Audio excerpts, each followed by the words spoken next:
নমস্কার বন্ধুরা, আজকে আমি ইন্ডিয়ান কোস্ট গার্ডের নোটিফিকেশন নিয়ে হাজির হয়েছি। আমি জানি না ভিডিওগুলো তোমাদের কতটা হেল্পফুল হচ্ছে, কিন্তু আমি চেষ্টা করছি জেনুইনলি জবের নোটিফিকেশনগুলো দেওয়ার জন্য। দেখো, এখানে ইন্ডিয়ান কোস্ট গার্ডের দুটো পোস্টের নোটিফিকেশন বের হয়েছে 26 ডিসেম্বরে।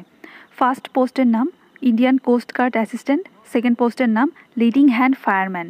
আর এই দুটো পোস্টের জন্যই তোমাকে অফলাইনে অ্যাপ্লাই করতে হবে। আর এখানে টোটাল ভ্যাকান্সি রয়েছে 48, অর্থাৎ 48টা ভ্যাকান্সি রয়েছে। তো যারা যারা ইচ্ছুক এই ফর্মটা ফিল আপ করতে, তারা জলদি ফর্মটা ফিল আপ করে নাও। কেননা 2024-এর 21শে ডিসেম্বর অলরেডি এই ফর্ম ফিল আপ স্টার্ট হয়ে গেছে, আর ফর্ম ফিল আপের লাস্ট ডেট 18 ফেব্রুয়ারি 2025। তোমাদের আবারও বলছি, এই ফর্ম ফিল আপটা কিন্তু সম্পূর্ণ অফলাইনে হবে, অনলাইনে হবে না। এখন আমরা আলোচনা করব এজ লিমিট নিয়ে। এখানে ম্যাক্সিমাম এজ লিমিট দেওয়া আছে 56 ইয়ার্স, মিনিমামটা দেওয়া নেই। আর এজ রিল্যাক্সেশনটাও আছে। তো age relaxation and minimum years দেখার জন্য তোমাদেরকে ইন্ডিয়ান কোস্ট গার্ডের ওয়েবসাইটে একটু চেক করতে হবে, ওখানে সমস্ত ডিটেলস বিস্তারিত পেয়ে যাবে। এখন আমি vacancy details and educational qualification নিয়ে আলোচনা করব। তোমাদের আগেই বলেছি যে ইন্ডিয়ান কোস্ট গার্ডে দুটো পোস্টের ভ্যাকান্সি বেরোয়েছে।